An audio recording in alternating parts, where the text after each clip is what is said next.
വൈദ്യുതി സബ്സ്റ്റേഷനിലുണ്ടായ തീപിടുത്തത്തെ തുടർന്ന് ലണ്ടനിലെ ഹീത്രൂ വിമാനത്താവളം അടച്ചു. മാർച്ച് 21-ന് അർദ്ധരാത്രി വരെ വിമാനത്താവളം അടച്ചിടുമെന്നാണ് അറിയിപ്പ്. 1000-ലധികം വിമാനങ്ങളുടെ സർവീസിനെ ഇത് ബാധിച്ചേക്കുമെന്നാണ് വിലയിരുത്തൽ.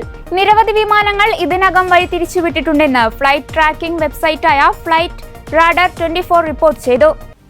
വരും ദിവസങ്ങളിൽ കാര്യമായ തടസ്സങ്ങൾ പ്രതീക്ഷിക്കുന്നതായി വിമാനത്താവള അധികൃതരെ ഉദ്ധരിച്ച് വാർത്താ ഏജൻസിയായ AFP റിപ്പോർട്ട് ചെയ്തു. ഹീത്രൂ വിമാനത്താവളത്തിലേക്ക് വൈദ്യുതി വിതരണം ചെയ്യുന്ന സബ്സ്റ്റേഷനിലുണ്ടായ തീപിടുത്തത്തെ തുടർന്ന് വൈദ്യുതി ബന്ധത്തിൽ തടസ്സവും നേരിട്ടു.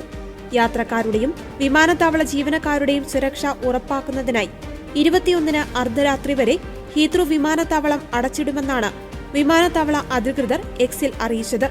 വിമാനത്താവളത്തിന്റെ പ്രവർത്തനങ്ങൾ പുനരാരംഭിക്കുന്നതിനെക്കുറിച്ച് കൂടുതൽ വിവരങ്ങൾ ലഭ്യമാകുന്നതനുസരിച്ച് പങ്കുവയ്ക്കാമെന്നും അവർ വ്യക്തമാക്കി. സാഹചര്യം പരിഹരിക്കുവാൻ തങ്ങൾ പരമാവധി ശ്രമിക്കുന്നുണ്ടെന്നും വിമാനത്താവള അധികൃതർ കൂട്ടിച്ചേർത്തു. യാത്രക്കാർ വിമാനത്താവളത്തിലേക്കുള്ള യാത്ര ഒഴിവാക്കണമെന്നും കൂടുതൽ വിവരങ്ങൾക്ക് അതത് എയർലൈനുകളുമായി ബന്ധപ്പെടണമെന്നും വിമാനത്താവള അധികൃതർ നിർദ്ദേശം നൽകി.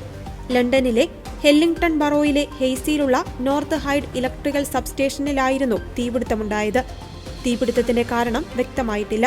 സബ്സ്റ്റേഷനിലെ തീപിടുത്തത്തെ തുടർന്ന് 16,000-ലധികം വീടുകളിൽ വൈദ്യുതി ബന്ധം വിച്ഛേദിക്കപ്പെടുകയും ചെയ്തു.